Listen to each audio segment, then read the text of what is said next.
Class में teacher ने सवाल कर दिया, बोले मैंने तुझे थप्पड़ मारा, इसका भविष्य काल बता।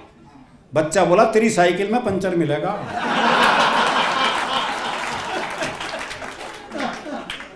वो टीचर ने सवाल कर दिया, बोले मान लो तुम्हारे पास 10 लड्डू हैं। बोले कैसे मान लो जब है ही नहीं। बोले मान लो गणित में माना जाता है।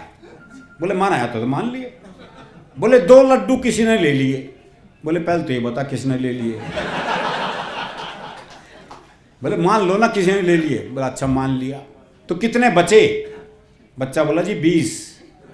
बोले ये कौन सा गणित है? बोले गणित में तेरी माननी जाएगी बस। 1 सितंबर की शाम संसद भवन सौंध में देर तक खिलखिलाहट गूंजती रही। मौका था हास्य कवि सम्मेलन का। इस कार्यक्रम का आयोजन राज्यसभा सचिवालय कर्मचारी मनोरंजन क्लब ने किया था। सम्मेलन की शुरुआत सुप्रसिद्ध कवयित्री डॉक्टर कीर्ति काले की सरस्वती वंदना के साथ हुई। चंद्रवदन मधुर हसन कमल दल विहारिणी। युवा कवि प्रवीण शुक्ल ने अपनी कविताओं से लोगों को ठहाके लगाने पर मजबूर कर दिया। अभी पिछले दिनों की शाम छोड़कर सब काम मैंने पत्नी के साथ बना लिया मसूरी घूमने का प्रोग्राम। मैंने उससे कहा मसूरी तो ठीक है, लेकिन मसूरी से पहले रुकेंगे हरिद्वार। बस यहीं से ही शुरू हुई तकरार। उसे लगा कि मैं कार्यक्रम को बिगाड़ना चाहता हूं, बात को जमने से पहले ही उखाड़ना चाहता हूं। यह सोचकर मेरी हर बात उसे अखरने लगी। मैं सीधा बताऊं तो उसका भी उल्टा करने लगी। कमी आ गई उसके ब्रेन में। मैंने कहा चलेंगे अपनी कार से, तो बोली ना मैं तो चलूंगी ट्रेन में। अंतिम स्थिति में ट्रेन में टिकट हो पाया एक ही कन्फर्म, तो मैंने निभाना चाहा पति धर्म। मैंने कहा सवारी 2 हैं, बर्थ 1 है, इसलिए आप लेट कर जाइए, मैं पूरी रात साइड में बैठ कर जाऊंगा और इस प्रकार अपना पति धर्म निभाऊंगा। इतना सुनते ही भड़की, बिजली सी कड़की। बोली यदि धर्म ही निभाना है तो मैं निभाऊंगी। लेट कर तुम जाओगे, मैं पूरी रात तुम्हारी छाती पर बैठ कर ही जाऊंगा। डॉक्टर कीर्ति काले की कविताओं ने एक तरफ मुस्कान बिखेरे तो दूसरी ओर बेटी की विदाई पर कही गई कविता ने माहौल को गमगीन भी बना दिया।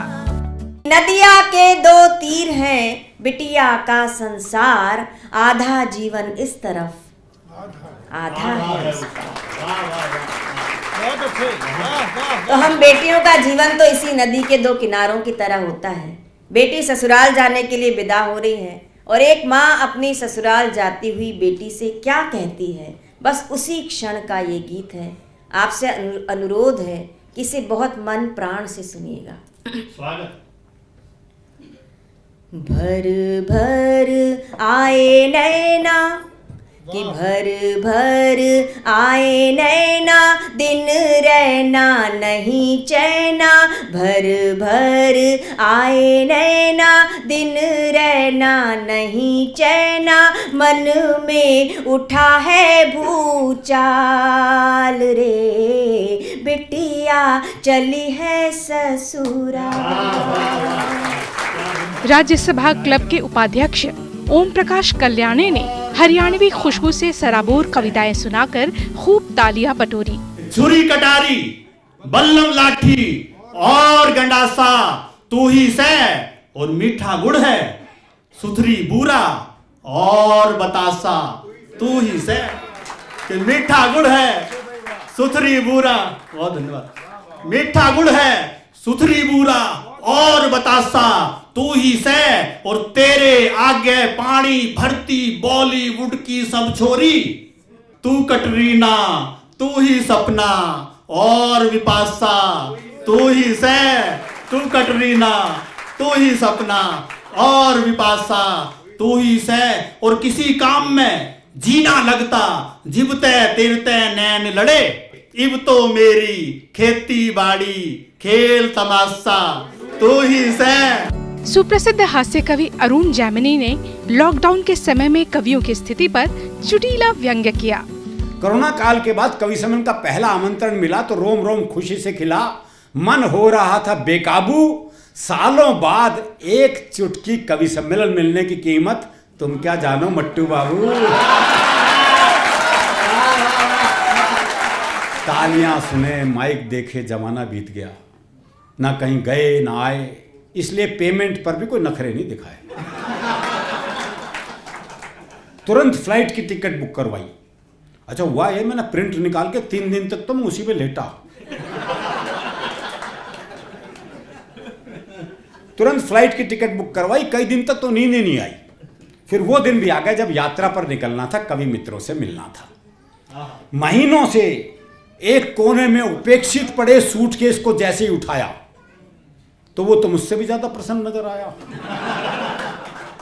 भूल गया सारी शर्मो हया, उंगली के एक छुअन से ही खुल गया। लेकिन वो मन में धुकड़ धुकड़ अब भी थी कि कारण ये था कि उससे पहले आमंत्रण तो कई आए। वो बाद में फोन करके कहते थे जी 50 लोगों से ज़्यादा की अनुमति नहीं मिल रही, तो हम कभी सम्मेलन नहीं करा पा रहे। तो ये कष्ट था कि बाहर जाते कभी आयोजक कहते जी नमस्ते, आप आए, अगली फ्लाइट से कृपया वापस जाएं। एयरपोर्ट से बाहर आने पर आयोजकों ने मालाओं से स्वागत किया। तभी एक ने पूछ लिया, महीनों बाद कवि सम्मेलन करना कैसा लग रहा है? मैं इनका इस पर आह करूं या वाह, मुझे तो ऐसे लग रहा है जैसे किसी नेत्रहीन का विवाह।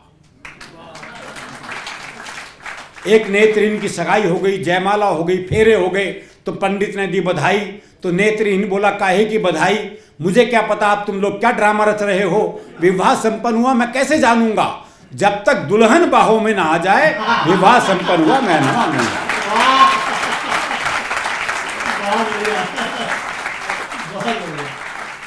आखिरकार वो क्षण भी आ गया जब सजा हुआ मंच था, माइक था, श्रोता थे। माइक मानो कह रहा था आज तो तू समूचा खिल गया है, और माइक को बाहों में भरा तो यकीन आया प्रोग्राम सचमुच मिल गया है। दर्शकों की कम न होने वाली भीड़ बता रही थी कि इस कार्यक्रम को लोगों ने खूब पसंद किया। हास्य व्यंग से सराबोर कविताओं की इस महफिल ने कुछ देर के लिए ही सही वहां उपस्थित लोगों के काम के तनाव को तो कम किया ही। वो एक को छुट्टी चाहिए थी, पहुंच गया अधिकारी के पास, बोले छुट्टी चाहिए, बोले काम बहुत है छुट्टी नहीं मिल सकती। बोले मुझे बहुत ज़रूरी छुट्टी चाहिए, बोले कितनी ज़रूरी हो, छुट्टी नहीं मिल सकती। बोले छुट्टी तो मैं लेके रहूँगा। बोला अच्छा एक सवाल का जवाब दे दे, छुट्टी दे दूंगा। बोले सवाल कुछ भी पूछ ले। बोला अच्छा ये बता कटप्पा ने बाहुबली को क्यों मारा? बोला जी हो सकता है बाहुबली ने कटप्पा को छुट्टी देने से मना कर दिया।